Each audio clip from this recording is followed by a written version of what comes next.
Europe finally lost its composure and spoke harshly against the CCP by calling it death, signaling the final break of the partnership between the EU and China. The lockdown in Shanghai has become a farce. So, what is the story of an American attorney working in Shanghai? Professor Victor Davis Hanson talked about where we are right now with the war in Ukraine. And he believes the war is getting more complex and probably lengthy.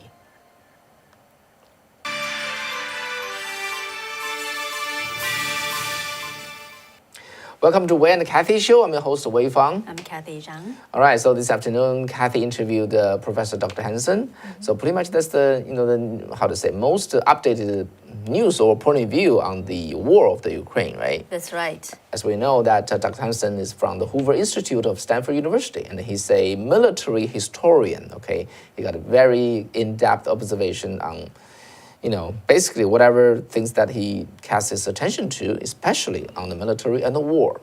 Yeah, and also he explained why there are very different viewpoints on this war in America. Yep. So what is Professor Hanson's point of view? Stay tuned.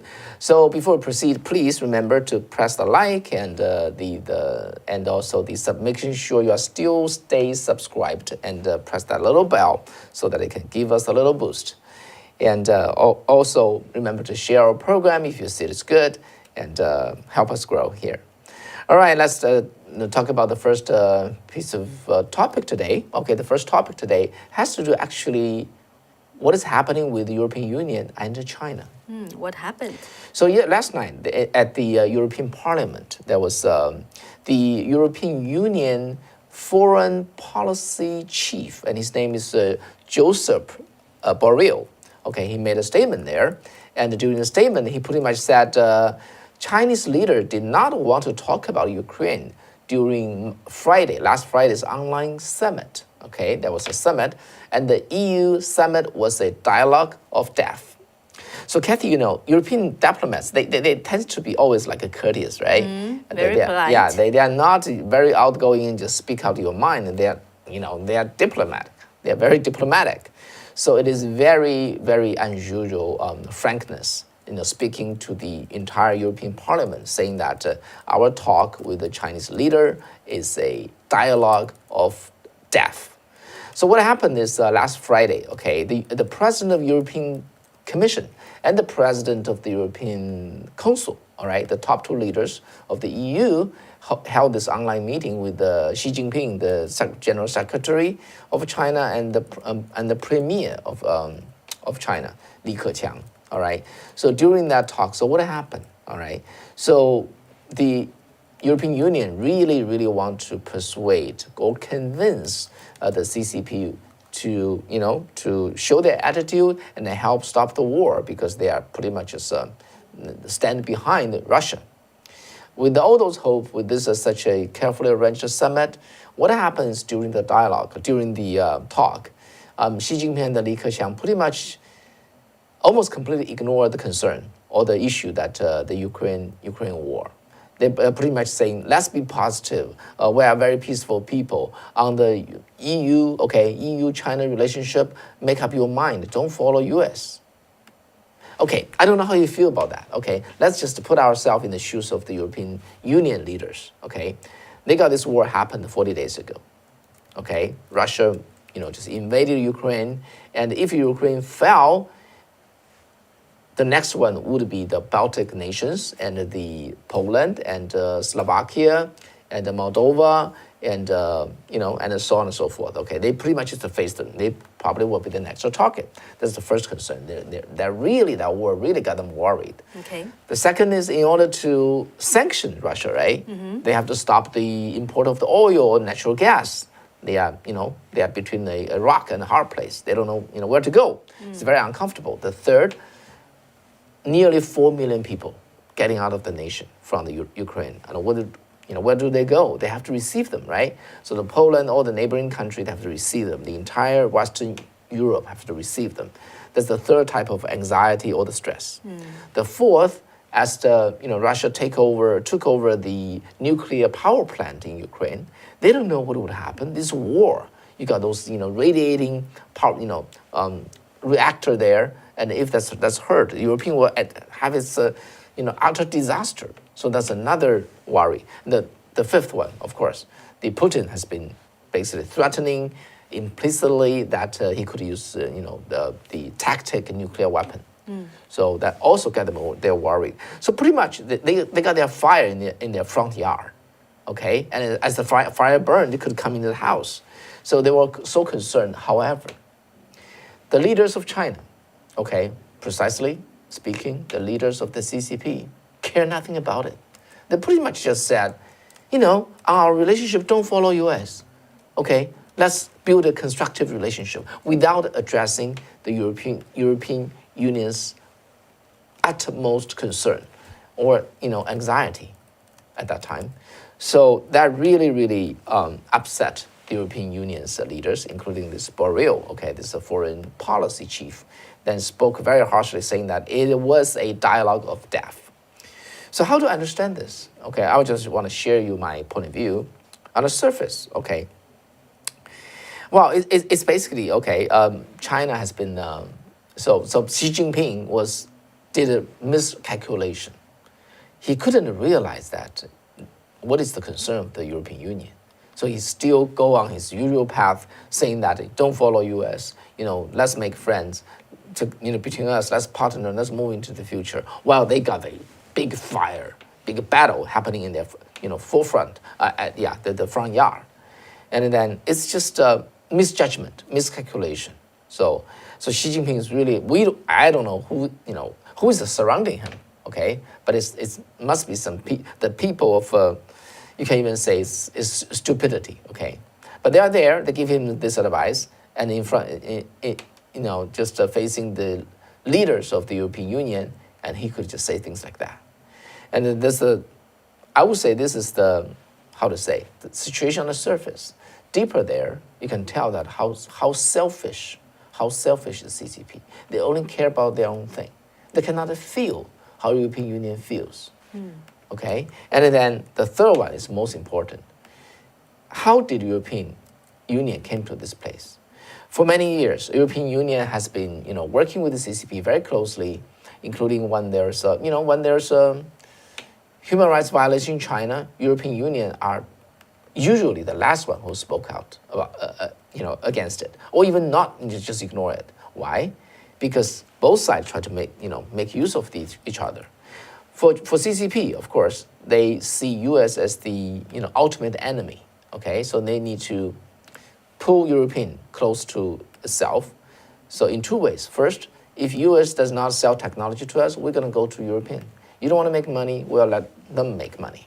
And the second, they always try to just pull European Union aside so that we can compete with or rival the U.S., which is the only remaining superpower after the end of the Cold War.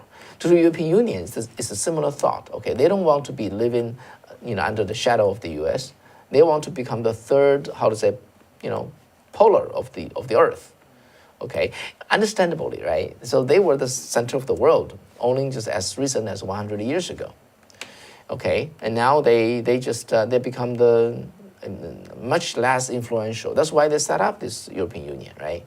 So, however, I think the mistake that they make, they couldn't tell what kind of nature is the CCP regime.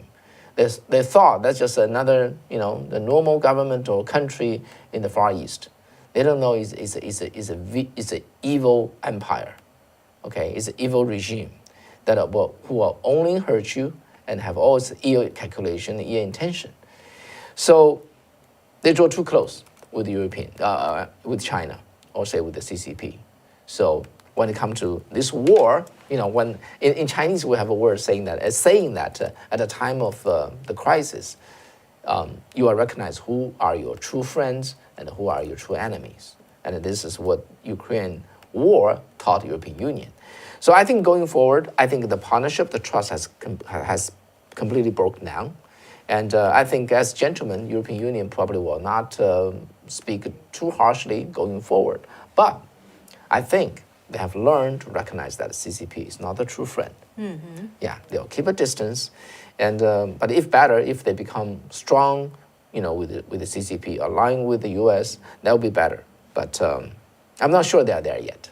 But at least it's good progress, when they recognize what is true CCP. So I don't know how you think. This is what happened there. So a major partnership between European Union and the CCP has broken pretty much, which just happened yesterday. Okay, so. All right. Yeah, the second piece of news, let's talk about China. All right. So we know this is a pandemic lockdown. Okay, different as we experienced this, right? Government overreach and saying that you have to get I need to be careful with my word, otherwise the program will be banned. Anyway, so you know what happened here, okay? But in China, over there, their approach is not to just coexist, co-live with the virus. Now the Omicron is spreading in China, and then the government policy is zero COVID strategy. Okay, they pretty much just ask everybody to stay home unless they are called out to do this 核酸检测, nuclear acid test, which involved tens of thousands of people every time they does that. They do that. So this is what happened in China. So a lot of a lot of things happen there. There's a human suffering. And then, as we all know, that Omicron is only just a flu-like type of pandemic.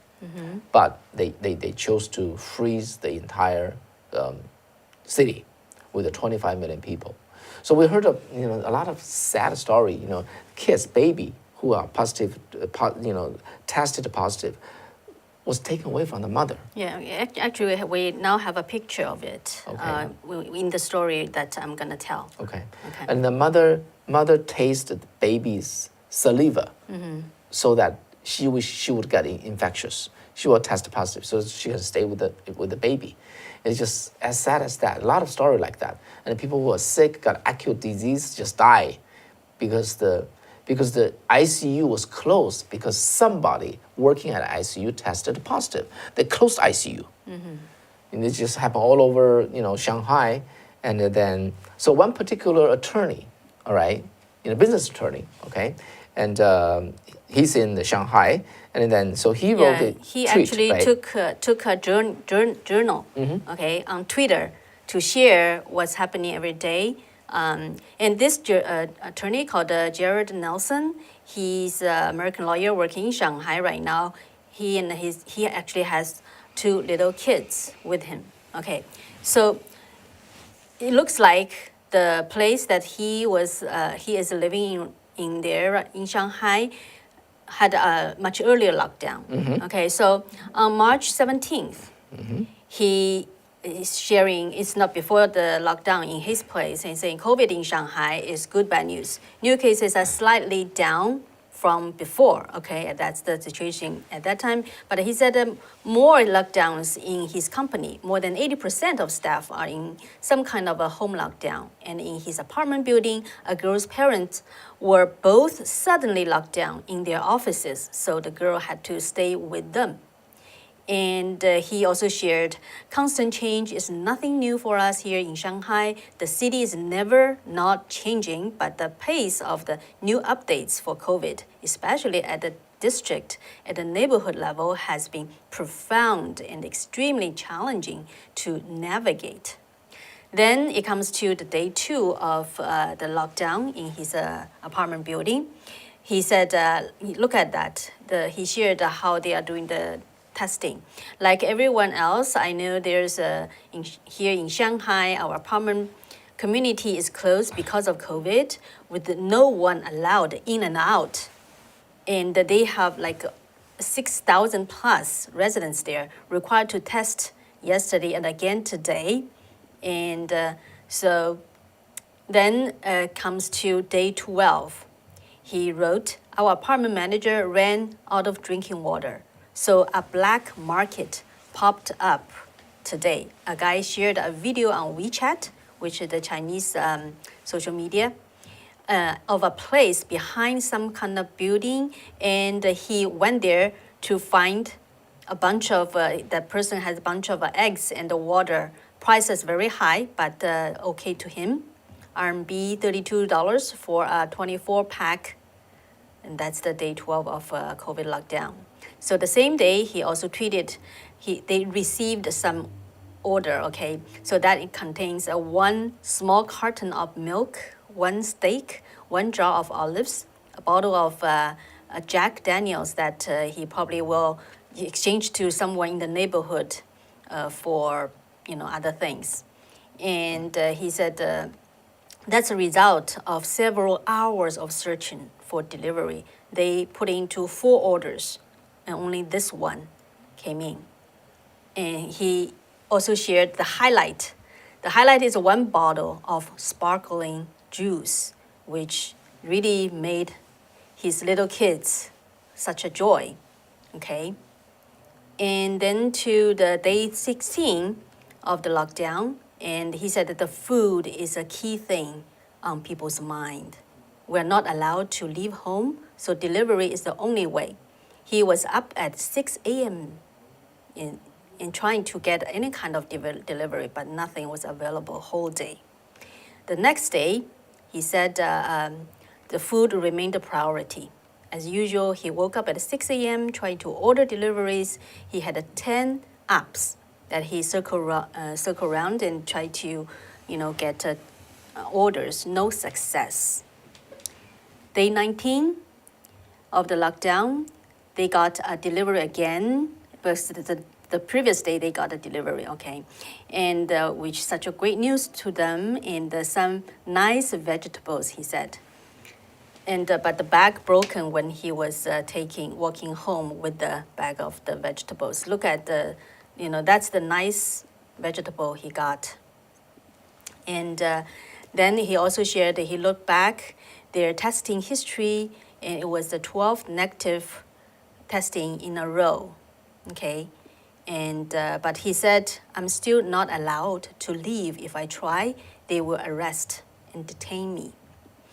Okay, so this lawyer, I just choose some of his journal to share with his story.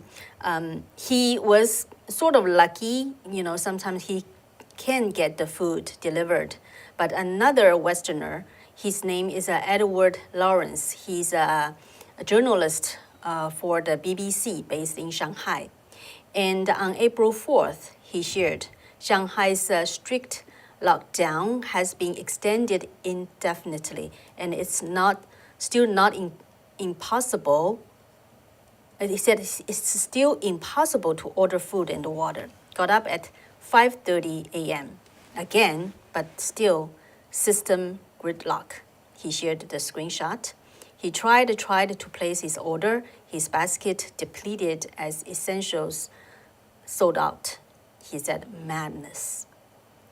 And then he shared, nobody's allowed outside, not even one person to collect essentials. Given vegetable yesterday by government, but only enough for a couple of days. Need meat, rice, eggs, and most importantly, water. Many of my friends in the same position. What about the elderly who don't use apps? So that's the journalist in Shanghai. And the lawyer Jared Nelson also shared a video.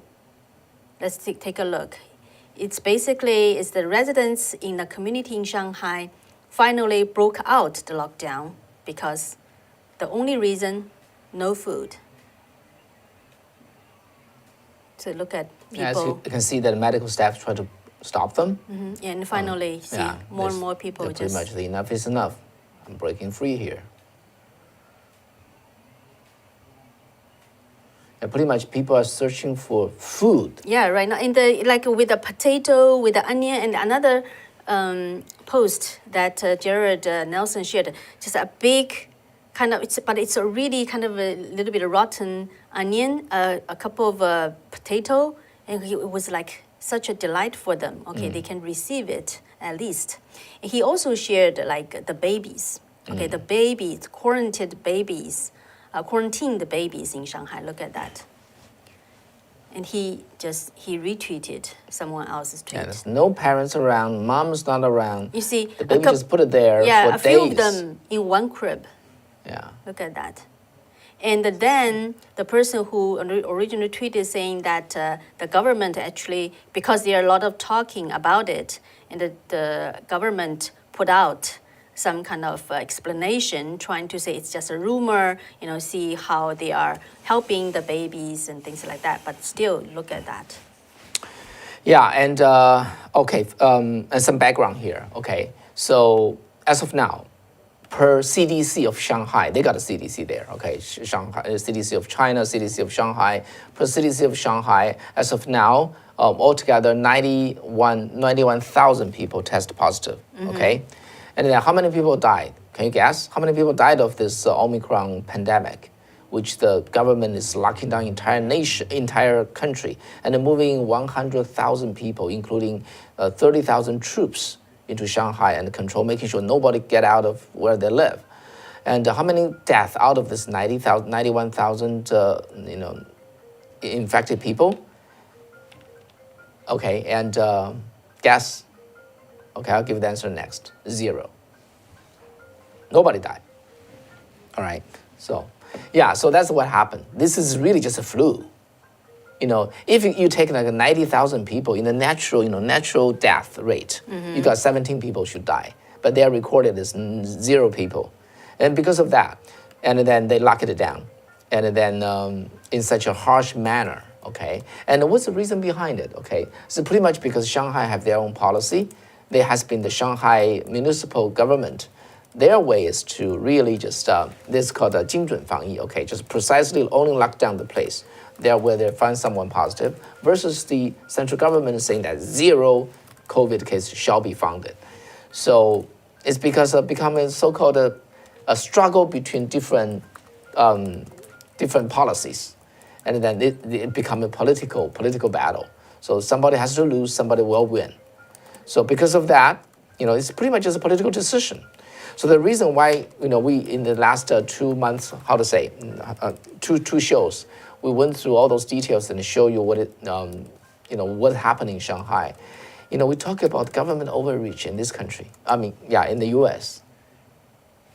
And now it's this is what a socialist socialist country. What type of overreach is that, right? We should never ever have U.S. become that way. But if we lost this country to the socialists, it will become a situation like that. We'll just see an earlier version of that, so which hopefully will never come true. All right. So before we move on, and I want to say thank you, Theophrastus 330 for your donation, and we haven't seen that for a while. Wow, thank you. So yeah, your donation is very encouraging to us. And you said keep up the good work. I hope you are interviewed by some other major YouTube channels like Tim Pool, Viva Frey, or the Robin Report. That might help boost you. Well, sure, that would be the case. And thank you for your suggestion and the reminder. And if for those of you who watch other shows, if you can just post it there in their comment area, they could watch it and then got some idea, and then we would we could reach out to them. But usually it's better for a third party to recommend us to them. But we'll also try. Thank you for your suggestion and for your donation. Yeah. What else that we can read from before we move on to Victor Hanson's interview? Right. All right, and okay. Okay, and lucky numbersman, your ties look less good this week. Sorry about that. Okay, we're making improvement. All right. Okay, and MR said, where's the discussion of biolabs that are Russia's doorstep? Did I miss it? Okay, yeah, so actually I asked this question about the biolabs to Professor Hanson, so he will answer that. There. Yeah, and probably you said so wealthy, okay, so many properties, so successful, and so highly educated, but no food, no freedom. to go out to get necessities. No human rights. Yes, precisely true. Okay, so that's only the material things. When you don't even have your freedom, you don't have a free, free spirit, right? Then your life is cut in half. Yeah, and I read some report on how, why they are just supposed so much emphasis on the Shanghai, Yeah. the COVID lockdown, right? And it seems to be, it's a power struggle because in Shanghai, they never really used the complete lockdown, like the COVID zero policy. They have had some kind of a deviation from that. They call it a dynamic zero Clearance. Okay, because what they said is they will be. It's not like for everybody to zero COVID. What they said is that we will just to be very precise on which area or which district or which community. Precise control. Right. However, it seems because of the total zero policy is from the federal, like the central government. So there seems to be power struggle behind it. Yeah, and that's why this time there are like leaders from the central government came to Shanghai for this issue. So so really for Chinese Communist Party, the COVID, the pandemic is not only the political disease for them, to show how the superiority of the totalitarian system than the Western free world, but also among its own party's power struggle. So it's very complicated in China. Yeah. Okay. Okay. And the Luis Fernandez, you said we love Victor Hanson. So, all right. Yeah. So yeah, we do. Let's move on to his the newest interview, which has happened a few hours ago. Let's see. Yeah. So just to give some a little bit updates on the related to the war. Today, U.S. and Europe decided to sanction Putin's daughters and the two large banks. And on the other hand, the Treasury Secretary, Janet Yellen, today testified before the House Financial Service Committee, and she warned that a complete ban on Russian oil would cause great pain to consumers around the world. And she said the problem with preventing Russian oil exports is that many countries, especially European countries, are very dependent on this oil. And if we do ban oil completely, we could see price skyrocketing. Okay, so that's her testimonial. So, but largely I asked Professor Victor Hanson about where we are standing right now with this war. Where are we?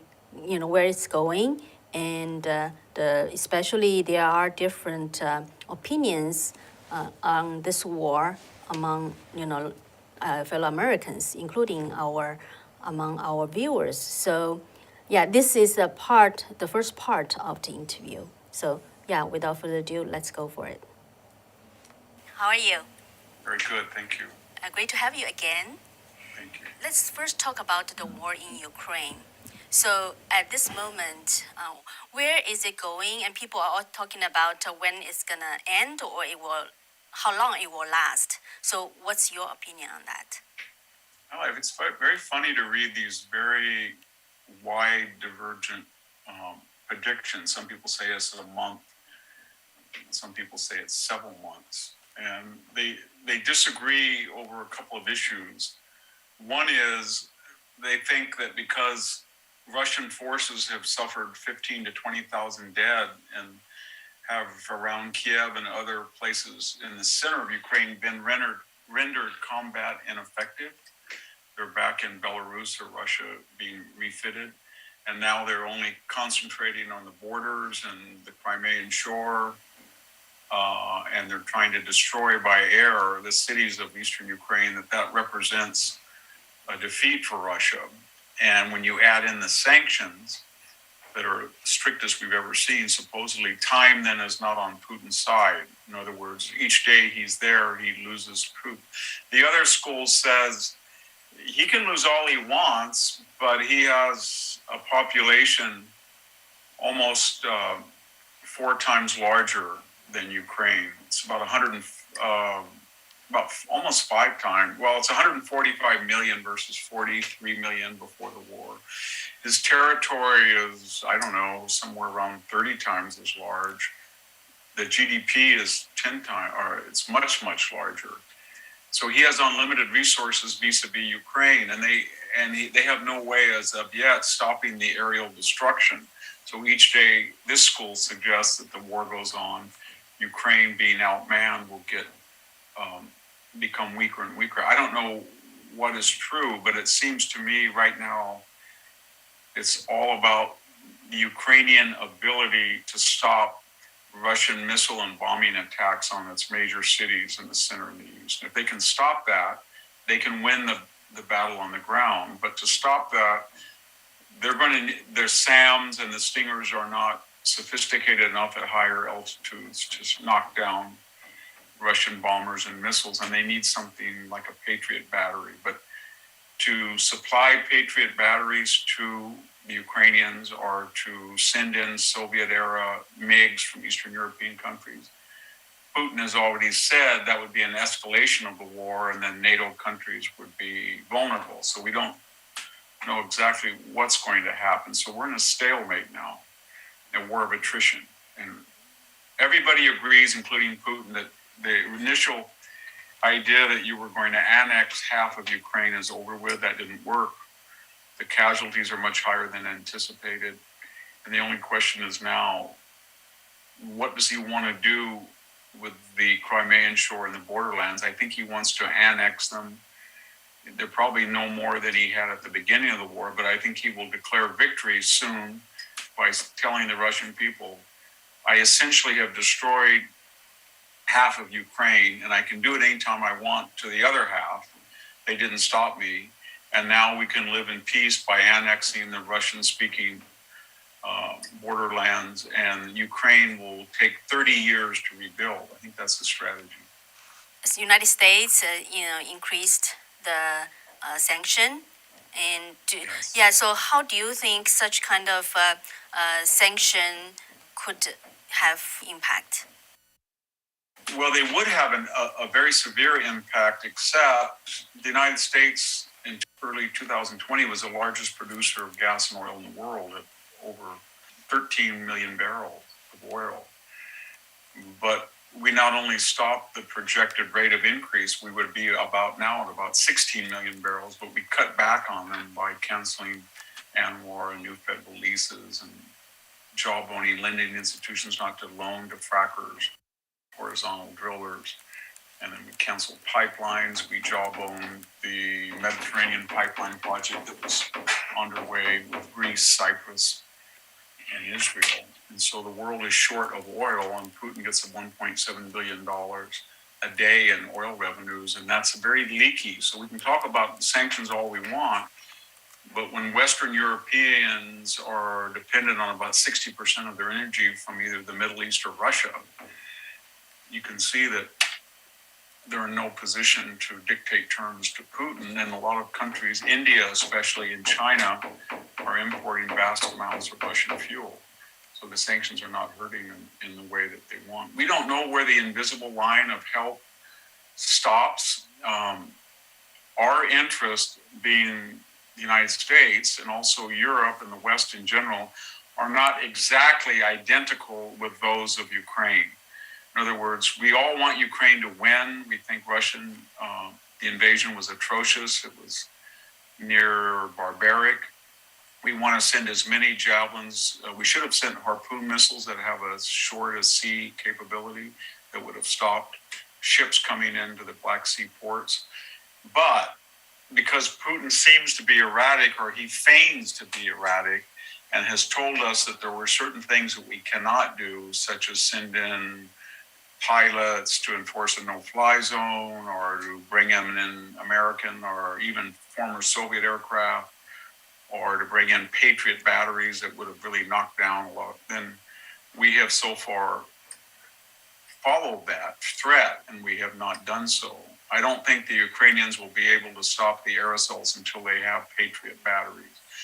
And I think that Putin is bluffing on that. But at some point, he's not bluffing, and we don't know where that point is. And by saying not bluffing, he's fully capable, if he feels that there's no off-ramp, to let off a tactical nuclear weapon in Poland or somewhere on the border, that Romania, any country that is supplying Ukraine with NATO weapons. Yeah, so talking about the sanction, then Janet Yellen today at the hearing in the Congress, she's warning, because we sanctioned Russia exporting the oil, it's gonna have impact on the gas price, oil price in the United States and around the world. So, what's your take on that? Well, the problem we're having in Europe, the United States, and I think more particularly in the United States, is we've been told by the left for years that Stephen Chu is a good example, the energy secretary under Obama. They wanted high prices. And in fact, he had been so explicit as saying he wanted European level prices, which then was about $10 a gallon. And when the election of 2008 was won by Obama, he was asked about his designate energy secretary Chu's statement. And Obama said, I just want it to be gradual, meaning he agreed with that. And then we've had Joe Biden saying that he wanted all fossil fuels eliminated. He said that 2 or 3 times during the campaign. So there's a suspicion among the American people that when their governor or their president here in California, Newsom or Biden, says that they're worried about prices, they're only worried about it because it might lose them the midterm in terms of electability. But otherwise, they're secretly delighted because they feel that reduces carbon footprints, and it makes so-called battery cars or wind and solar more competitive. And so that's the problem. They're talking now, Newsom's talking about giving everybody who owns a car $400, or Biden's talking about 1 million barrels a day from the petroleum reserve. But you can see they're not sincere. They're disingenuous, because if they really worried about the American commuter, all Biden would have to do was immediately open ANWR up, finish the Keystone Pipeline. They could do it in 9 months. Open up all federal lands for new oil leasing, and we could get another 2 or 3 million barrels and break Russia and crash the price. And then here in California, we have the 6th largest oil and gas reserves of the 50 states. We've got a lot of untapped gas offshore. We've got a lot down by Bakersfield. We have the entire Monterey Basin natural gas field we haven't touched. So it's a very bizarre logic that Newsom has embraced. It's almost as if he's saying, I don't like hot, dirty natural gas and oil. They're incorrect fuels. But I want to give everybody who owns a car $400 so you can go out and buy more of these fuels that I don't like. And that's incoherent, and it's transparently political. He's basically saying, the subtext is, I want to eliminate all fossil fuels, and that will make life miserable for most of Californians. But I haven't cared about that. I've pushed ahead. We have added the highest taxes in the country. We have had highest fuel additive surcharges.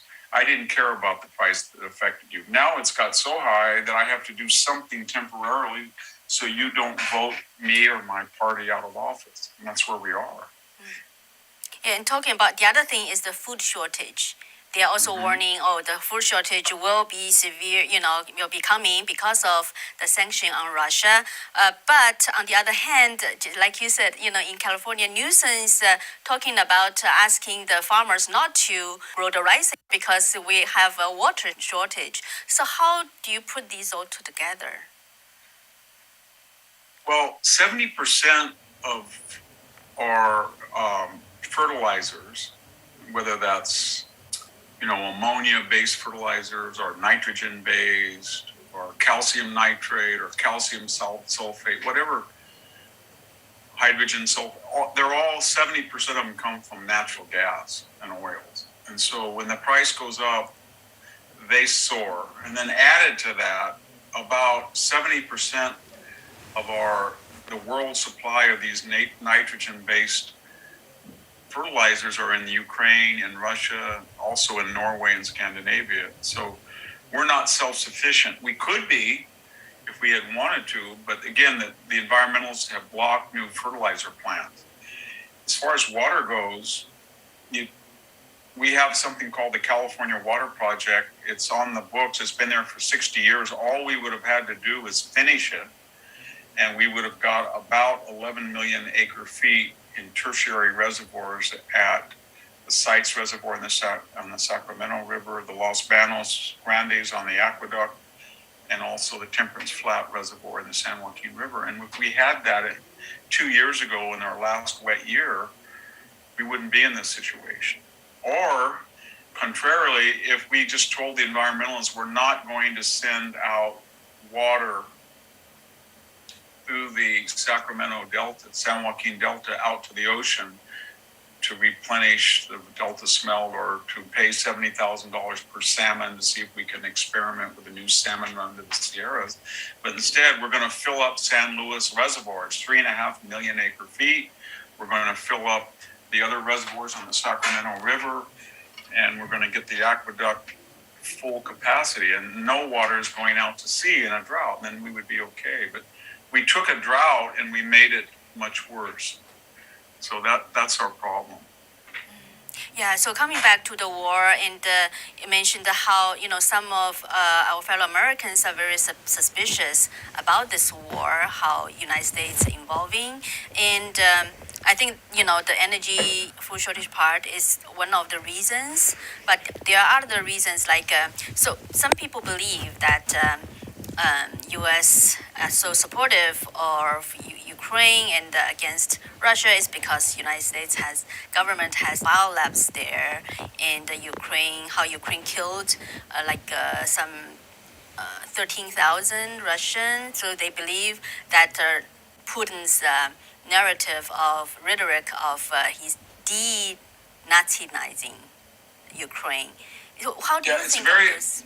Yeah, I think there is a divide. The majority, I'm just looking at the polls, 70% of Americans support President Zelensky. And the 30 that are suspicious either are ideologically isolationists. It's not that they don't like Russia or they don't like Ukraine or they like either one. They just don't want to get involved in an overseas optional war. And then about 10 or 15% are on the right, and they feel Putin, they admire him, or 15% on the left, and they admire Zelensky as a Democrat, etc. But most people support them. Where the problem, I think, everybody is having is if you ask the majority of the American people, they say we would like Putin to be defeated. We would like him to go back with a weaker military. We would like him to learn not to intervene in other nations' affairs. But we want all that to happen without risking a nuclear war or without risking American lives or without expanding the conventional warfare to Poland or Romania or Slovakia or Hungary. And therefore, we will not send, certain types of weapons that he's said that would cause a wider expansion of the war.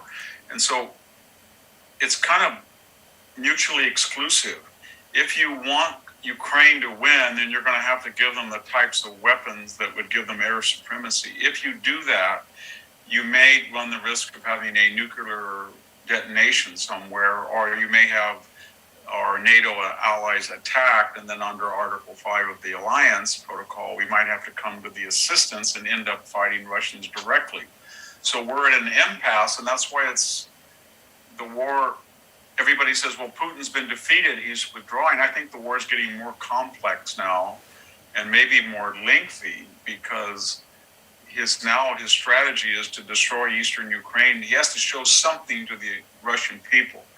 He can't say in a week, okay, I stopped. I never really wanted to go into Kiev or Mariupol. I just wanted to show them that I was able to, and I have taken the eastern borderlands and there are puppet Russian governments, and I've destroyed a lot of Ukraine. And if he says that, the Russian people are going to think, well, wait a minute, that's all you had before the war started. So you're telling me my son died so you can just, describe as Russian or pro-Russian what already was Russian and pro-Russian? And you destroyed Ukraine, but we had a lot of business in Ukraine. We had a lot of our economy was integrated with Ukraine. Why did you do this? So he's going to try to lash out and blame people for his own miscalculations. It's a very dangerous time right now.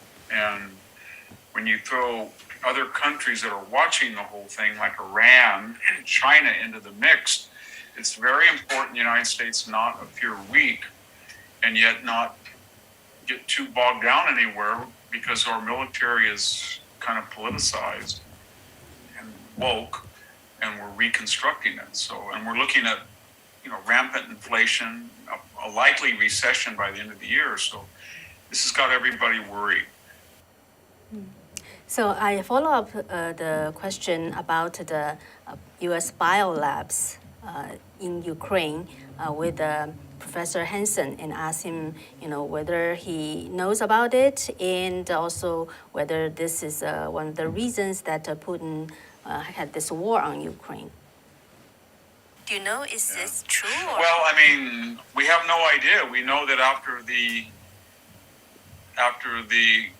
breakup of the Soviet Union, that it had a lot of weapons facility, it had nuclear weapons, it had biological weapons in Ukraine. We got rid of the nuclear weapons, and that was very quickly. And so we thought that the biolabs were gone, that we got rid of them too. And then suddenly we learned that there's still labs, and where everybody's saying, well,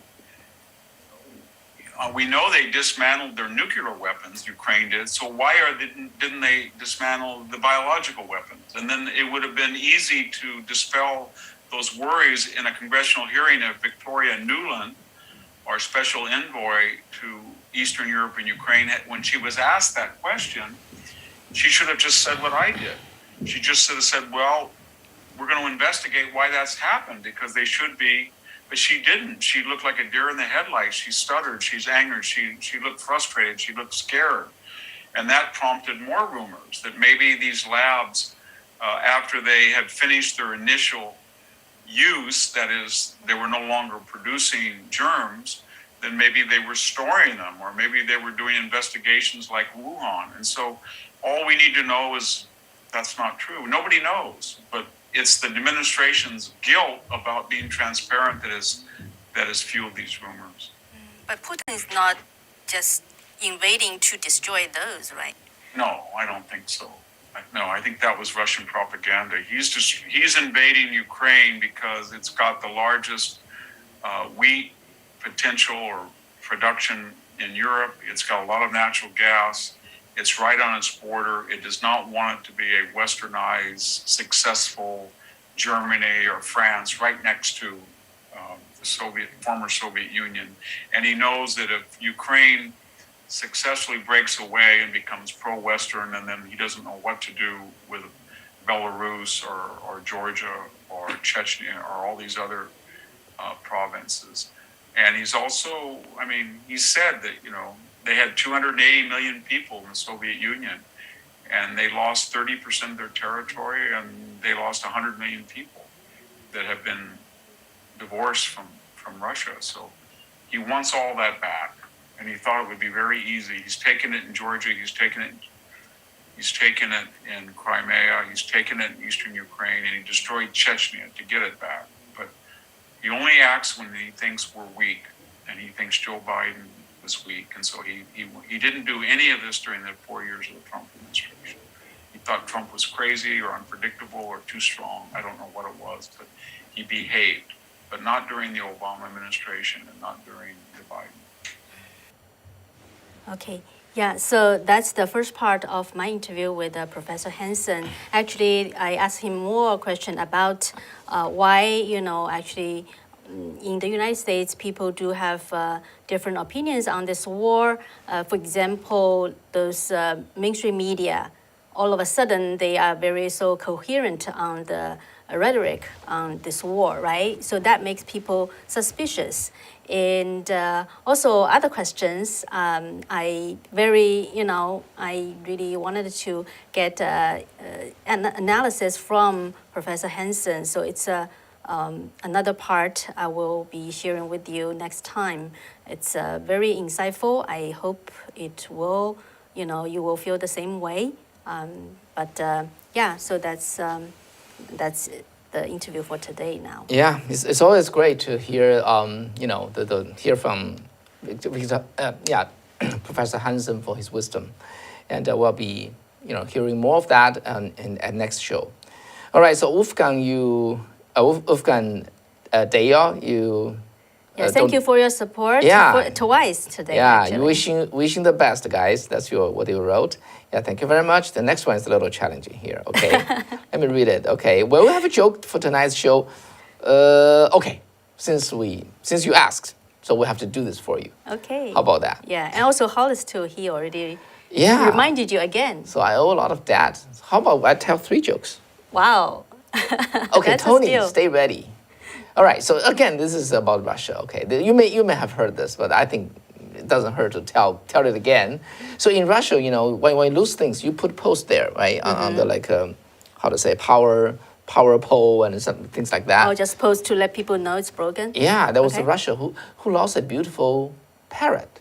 All right. So he put the post. That's the only way. There's no cell phone and social media and so on and so forth. That's the only way that he can send out the notice. So he just posts those,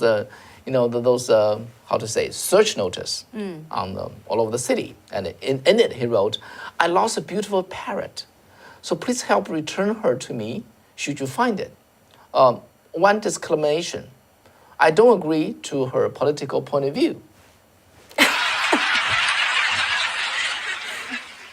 And then talking about jokes, it's easy to tell joke in America, but it's very, very dangerous to tell joke in China or Russia. Yeah. All right, there's a court judge, okay, who couldn't hold off his laughter when he stepped into the back office of the courtroom. In China, there's always, the back room where the party committee. Okay, the courtroom is on the front. Every decision has been made in the back room, and the judge only go out to announce it. Okay, so his fellow colleagues was asking him, "So what's so funny? Tell me about it." The judge responded, "Are you kidding me? How can I do that? I just gave this guy 10 years in labor camp for that joke." Okay, so this come to how to measure. What's the measurement for jokes? Okay. You think it's just by number? No. In China, we don't measure jokes by numbers. There's different type of measurement. Okay, just like inch for the length and pound and kilos for the weight, right? So in China, so if you ask somebody, so do you have a hobby, John? Let's say John's Chinese name, okay? Do you have a hobby, John? So of course I collect jokes, all by myself. Oh, how many have you got? 2.5 labor camps already. That's the measurement. That's the measurement of jokes in China and Russia. All right, I hope that will pay the data that have a long old, okay? Okay, Yeah. there are a lot of discussion and comments. Probably we don't have time to go through all of these today. I did notice on the Safe Chat, actually, Louis shared a few, pictures, and one of them is a news. It's a news about California again. So in California, actually, one of the cities in California, Palm Springs, the city council just unanimously passed a resolution last week saying that they will give the transgenders and the non-binary people universal basic income up to $900 if they are below the poverty level. But what about the non-binary?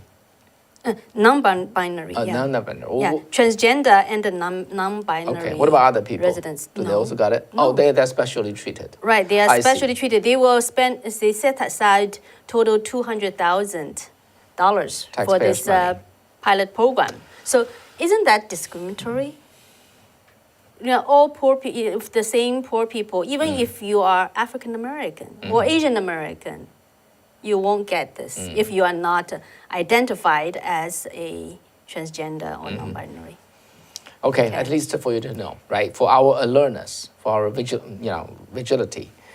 All right, Right, so that will be it for tonight. Thank you very much for being with us. You know, you're a great audience. I see you type there. Yeah, just your message. I've been reading that, and thank you very much. And yeah, making sure press like, and if you haven't done so, and yeah, spread our yeah. videos. yeah. And especially thank you for your donation, and Wolfgang, and yeah, I always have a little hard time to say your full Pronounce name. the full name. Yeah, the Theophrastus. Okay, Yeah, thank you so much. thank you very much. All right, take care. All right, I'll see you Friday. the day after. Yes. All right, good night. Bye-bye. Bye.